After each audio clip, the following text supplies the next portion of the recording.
నమస్తే, welcome to 5G news.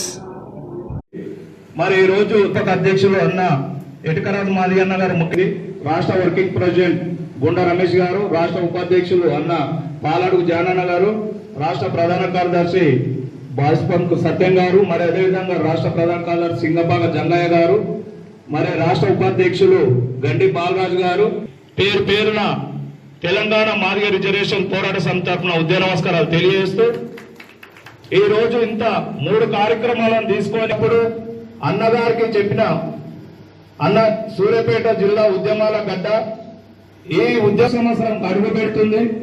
మరి ఈ ఉద్యమాల గడ్డ టీఎంఆర్పీ జెండా ఎగరాలి. ఖచ్చితంగా ఆ జెండా ఎగిరిన తర్వాతనే మరి ధర్మం గెలిచిన విజయోత్సవ సభను నిర్వహించాలని అంటే ఏ ఒక్క నిమిషం ఆలోచన చేయకుండా ఖచ్చితంగా డేట్ ఇచ్చిన బాలరాజాన్ని నాకు చెప్తే కత్తి ఉపేందర్ గారికి చెప్పడం, మరి వీళ్ళందరూ భుజాన వేసుకుంటూ ఈ కార్యక్రమాన్ని ఇంత ఘన విజయంగా చేయడం చాలా ఆనందించదగ్గ విషయం.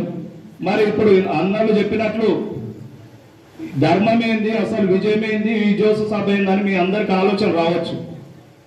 అంటే సుప్రీంకోర్టులో ఉన్న మన కేసు అంటే ఏబిసిడి వరకు అమ్మ వినాలే మీరు, అంటే మీరు రాబోయే తరానికి అన్నలకు తమ్ముళ్లకు చేయూతనిచ్చి ఈ సంఘంలో పంపించాల్సిన అవసరం ఉంది. ఎందుకంటే ఈ విజయాన్ని చేసుకోవాలి, విజయోత్సవ సభ అని అనుకుంటున్నాం. ఒకవైపు మాలలు ఏదైతే డిసెంబర్ 1న మాలల సింహగర్జన అని పెట్టారు. మరి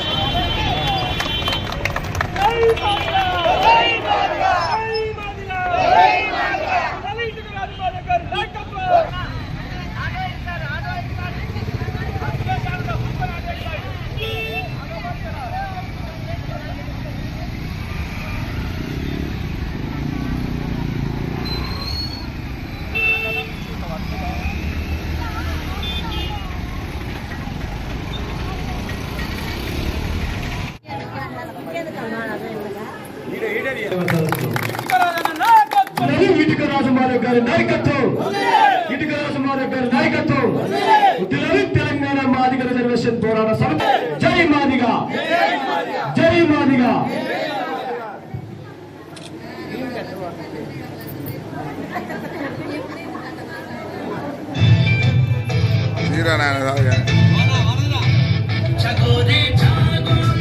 ఇటుకరాజు మాదిగ నాయకత్వం.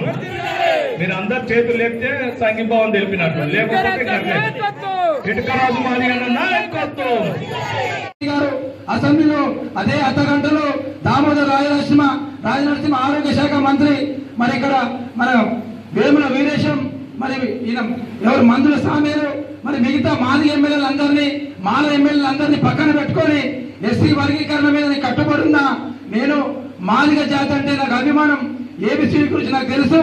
మాదిగలు ఓట్లేస్తే ఎంపీటీసీ అయినా, మాదిగలు ఓట్లేస్తే ఎమ్మెల్సీ అయినా, మాదిగలు ఓట్లేస్తే నేను ఎంపీనైనా, మాదిగలు ఓట్లేస్తే నేను ముఖ్యమంత్రినైనా, మొదట భారతదేశంలో తెలంగాణ రాష్ట్రంలో మొదట ఎస్సీ వర్గీకరణ నేనే చేసి పెడతా అని చెప్పి ఆ రోజు మాట్లాడి, మరి ఏ ఉద్యోగాలు అయితే నేను వేసిన్నో దాంట్లో కూడా ఆర్డినెన్స్ తీసుకొచ్చి రిజర్వేషన్లు వర్తించే విధంగా నేను ముందుకెళ్తా అని చెప్పి రేవంత్ రెడ్డి గారు మాట్లాడారు.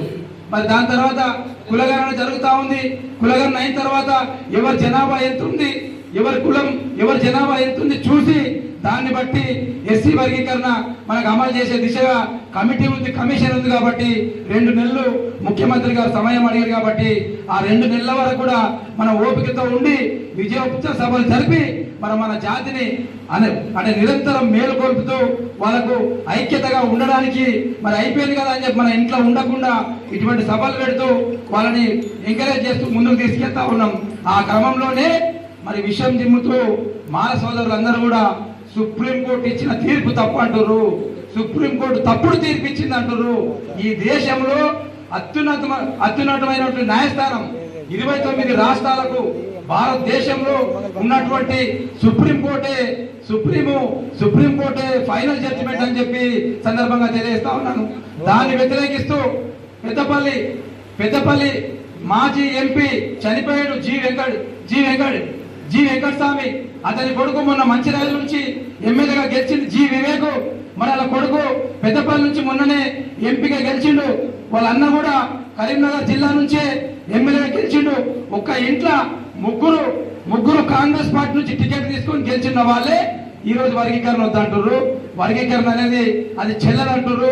వర్గీకరణ అనేది తీర్పే తప్పు అంటారు. దాన్ని మొత్తానికి తప్పుపడుతూ దానికి వ్యతిరేకంగా వర్గీకరణ వ్యతిరేక పోరాట సమితి అని చెప్పి సభలు పెడుతూ తిరుగుతా ఉన్నారు.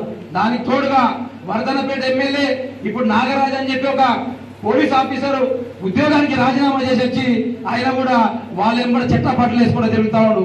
ఖబర్దార్ వివేక్, ఖబర్దార్ నాగరాజు. ఈ సభ నుంచి నేను ఇంతవరకు ఎప్పుడు కూడా మాల సోదరుని ఎప్పుడు కూడా మనం తిట్టలే. వర్గీకరణ న్యాయమైన డిమాండ్ కాబట్టి ఏదో ఒక రోజు మన తీర్పు వస్తుంది, మనం సాధించుకుంటామని చెప్పి మనం ముందుకెళ్ళినాము. కూడా మాలల్ని మనం తిట్టలే, కానీ ఈరోజు తిట్టాల్సిన అవసరం వస్తుంది. వాళ్ళు ఏమంటారు, ఆ రేంజర్ల రాజేష్ అని ఒకడు హైదరాబాద్ వాడు